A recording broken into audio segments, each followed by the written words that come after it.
Assalamualaikum warahmatullahi wabarakatuh. Kembali lagi teman-teman sekalian. Kita bertemu lagi di channel Fokus Pelajar. Pertemuan kali ini kita akan membahas materi tentang tes wawasan kebangsaan. Adapun materi yang kita bahas ini adalah merupakan materi dari soal-soal yang pernah keluar di tahun 2019-2021.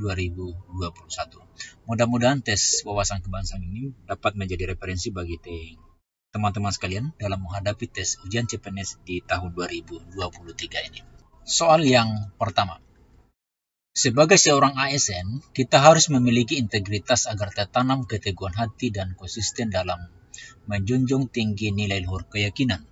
Yang dimaksud dengan integritas adalah titik-titik. A. Gambaran diri seseorang dalam suatu instansi atau organisasi yang terlihat dalam perilaku sehari-hari dan menunjukkan konsistensi antara ucapan dan keyakinan dengan perilakunya. B. Pola aturan atau tata cara sebagai pedoman berperilaku dalam bekerja. C. Suatu sikap yang harus dimiliki hanya oleh seorang ASN. D. Pedoman berperilaku di lingkungan kerja untuk meningkatkan prestasi. E. Kode etik dalam sebuah perusahaan atau instansi. Inti dari soal ini teman-teman sekalian, yang ditanyakan adalah tentang integritas. Maka mau tidak mau, integritas ini kita harus tahu apa itu definisi dari integritas. Integritas itu adalah merupakan mutu, sifat dan keadaan yang menggambarkan kesatuan yang utuh sehingga memiliki potensi dan kemampuan memancarkan kewibawaan dan kejujuran. Seseorang yang berintegritas itu akan menjunjung tinggi kejujuran dan bertanggung jawab atas apa yang diucapkan dengan tindakan yang dilakukan. Nah, dari definisi ini, maka kita bisa mengambil kesimpulan untuk menjawab pertanyaan ini dari pilihan yang ada. Kita cek satu persatu. A. Gambaran diri seseorang dalam suatu instansi atau organisasi yang terlihat dalam perilaku sehari-hari dan menunjukkan konsistensi antara ucapan dan keyakinan dengan perilakunya. Nah, ini bagus dan ini menurut saya ini benar. Kita checklist saja dulu. B. Pola aturan atau tata cara sebagai pedoman berperilaku dalam bekerja. Ini bukan. Ini salah. C. Suatu sikap yang harus dimiliki hanya oleh seorang ASN. Itu tidak boleh. Ini orang lain pun bisa, biar bukan ASN, bisa memiliki sifat yang integritas punya. D. Pedoman berperilaku di lingkungan kerja. Ini bukan. Ini juga salah. Integritas itu bukan merupakan suatu pedoman atau petunjuk yang harus ditiru, tetapi integritas itu adalah merupakan dari dalam atau sifat dari seseorang. E. Kode etik dalam sebuah perusahaan atau instansi. Integritas ini tidak bisa dijadikan sebagai kode etik atau aturan yang ada. Dari sekian jawaban ini, jadi sudah sangat jelas teman-teman sekalian bahwa yang paling mendekati dari definisi integritas itu ada pada A ini. Lanjut ke nomor 2. Nasionalisme merupakan suatu paham yang akan menciptakan serta mempertahankan suatu kedaulatan negara. Tujuan dari nasionalisme adalah menjamin kemauan dan kekuatan mempertahankan masyarakat nasional serta melawan musuh dari luar sehingga muncul semangat rela berkorban. Salah satu bentuk dari nasionalisme adalah sebagai berikut, kecuali A. Menumbuhkan rasa cinta terhadap tanah air.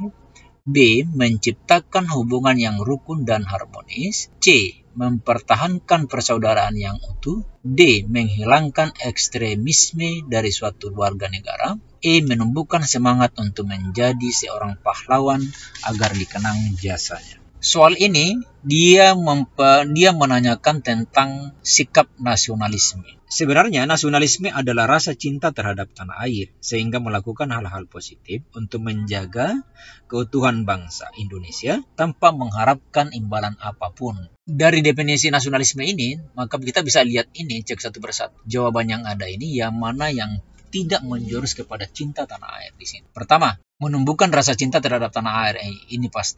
Ini bagus, berarti ini salah ya, karena dia bertanya tentang kecuali. B. Menciptakan hubungan yang rukun, ini juga bagus, ini juga benar ya. C. Mempertahankan persaudaraan yang utuh, ini juga benar. D. Menghilangkan ekstremisme dari suatu warga negara.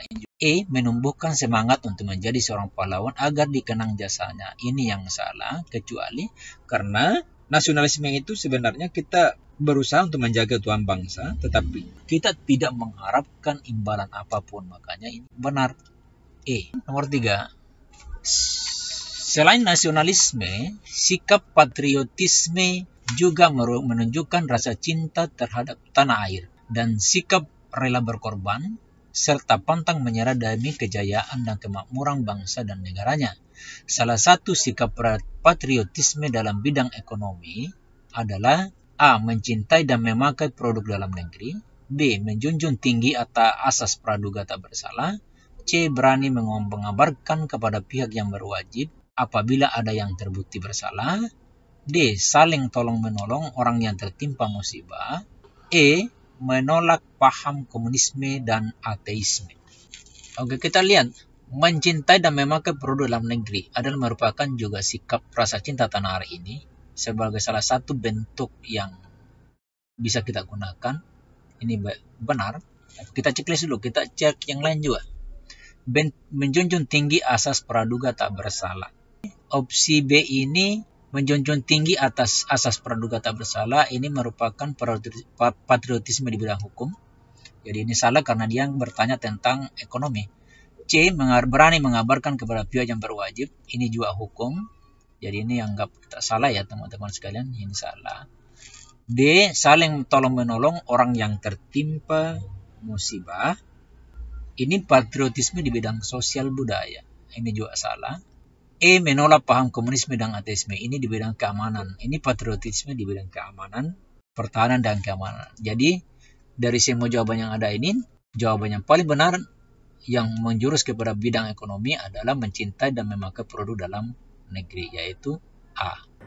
Teman-teman sekalian, sebelum masuk ke pembahasan soal berikutnya, ini ada informasi buat teman-teman sekalian, datangnya dari sobatcpns.com, di mana sobatcpns.com ini menyediakan paket tryout nasional. Di website ini disediakan cukup lengkap materi soal, yang kebanyakan soal-soal ini muncul pada seleksi penerimaan CPNS, kedinasan dan P3K tahun yang lalu. Paket yang tersedia itu ada 3 bentuk paket, yaitu TWK 10 paket, TIU 8 paket, dan TKP 9 paket tryout. Paket pemantapannya ada sekitar 15 paket SKD. Akun Anda berlaku selama 1 tahun. Setiap paket yang dipelajari bisa diulang, bisa dilihat hasil tryoutnya dan pembahasan. Untuk lebih lengkapnya, silakan kalian mendaftar melalui link pada deskripsi video ini, hanya menyiapkan email dan password. Adapun biaya pendaftaran hanya Rp99.000 per tahun, atau Anda juga bisa pilih tryout paket platinum sebesar Rp175.000 per tahun. Nomor 4. Terorisme berkedok agama yang terjadi di Indonesia membuat prihatin dan geram berbagai pihak. Aksi-aksi kekerasan membuat masyarakat semakin waspada dan merasa kehilangan rasa aman. Salah satu ancaman terorisme yang marak terjadi di Indonesia adalah aksi teror bom di sejumlah tempat, terutama terjadi di berbagai tempat ibadah. Aksi terorisme ini sangat bertentangan dengan Pancasila sebagai dasar negara Indonesia, terutama pada sila ke A. 1, B. kedua, C. ketiga, D. keempat, E. 5. Pertanyaan ini teman-teman sekalian menjuru kepada aksi terorisme ya, yang terjadi di tempat ibadah. Kalau arahnya ke Pancasila, berarti ini merupakan bentuk penyimpangan dari Pancasila, terutama pada sila pertama, yang berbunyi ketuhanan yang Maha Esa. Sila pertama ini, teman-teman sekalian, itu mengandung arti bahwa keyakinan bangsa Indonesia terhadap adanya Tuhan sebagai Sang Pencipta. Bangsa Indonesia juga merupakan bangsa yang religius, di mana setiap individu itu berhak memeluk agama sesuai dengan kepercayaan masing-masing, tetapi tetap saling menghormati dan tidak ada diskriminatif antar umat beragama. Itu. Nah, aksi terorisme ini adalah sangat bertentangan dengan sila pertama. Maka dari semua jawaban yang ada ini teman-teman sekalian, jawabannya benar itu pasti di A ini, yaitu sila pertama. Fenomena perilaku LGBT makin marak karena mendapat dukungan dari berbagai pihak, termasuk dukungan dari Presiden Filipina Rodrigo Duterte.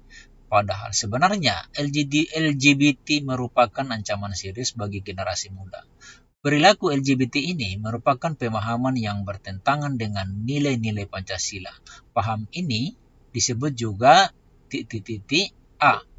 Etnosentrisme, B. Liberalisme, C. Komunisme, D. Radikalisme, E. Chauvinisme. Dari pertanyaan ini, teman-teman sekalian, radikalisme adalah suatu paham yang dibuat oleh sekelompok orang yang menginginkan perubahan atau pembaharuan tatanan sosial dan politik secara drastis dengan menggunakan kekerasan. Salah satu bentuk dari radikalisme itu adalah maraknya kasus LGBT.